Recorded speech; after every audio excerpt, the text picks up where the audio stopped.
Bonjour, nous sommes le mercredi 7 janvier 2026 et le sujet est le Proche-Orient avec l'Iran. Manifestation en Iran, de nouveaux rassemblements samedi soir dans les rues de Téhéran, la capitale.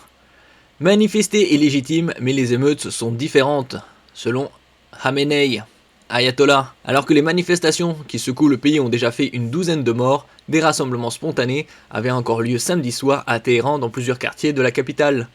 N'oubliez pas de vous abonner pour plus de news nationales, européennes et internationales sur ce monde merveilleux dans lequel nous vivons. De nouveaux rassemblements se sont tenus samedi soir à Téhéran tandis que des violences ont été rapportées dans des régions de l'ouest de l'Iran, a indiqué dimanche une agence de presse au 8e jour de contestation. L'année 2026 commence fort. On avait vu précédemment Trump intervenir au Venezuela, enlever le président Nicolas Maduro, les frappes franco-britanniques en Syrie, et ici, c'est des manifestations en Iran. Le mouvement initialement lié au coût de la vie a débuté le 28 décembre dans la capitale iranienne et s'est depuis étendu au reste du pays avec des revendications politiques.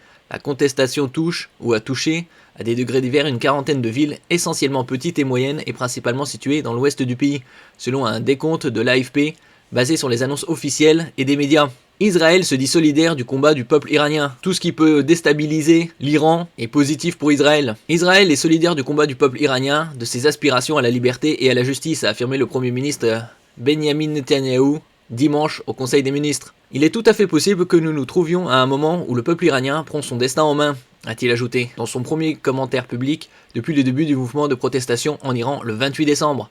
Benjamin Netanyahou a indiqué avoir discuté du sujet avec le président américain Donald Trump lors de sa récente visite officielle aux États-Unis, évoquant aussi le programme nucléaire iranien. On se rappelle, il y a un peu plus de 6 mois, les frappes américaines sur différents sites nucléaires iraniens au moyen de l'avion le plus perfectionné des États-Unis, le B-2. Nous avons réaffirmé notre position commune consistant d'une part à maintenir l'enrichissement de l'uranium en Iran à zéro, et bien sûr à exiger le retrait des 400 kg de matière enrichie d'Iran, ainsi qu'une surveillance rigoureuse et authentique des sites d'enrichissement, a-t-il déclaré. Ah ça c'est la dictature israélo-américaine. Plusieurs groupes ont manifesté samedi soir à Téhéran. Des rassemblements samedi soir à Téhéran ont été qualifiés de limités par l'agence de presse Fars et décrits comme étant généralement composés de groupes de 50 à 200 jeunes. La capitale compte environ 10 millions d'habitants. Ces rassemblements se sont tenus dans les quartiers Novobat et Téhéran Pars Est, Ekbatan, Sadegher et Satarkhan Ouest, Najiabad et Abdolabad Sud, a ajouté Fars.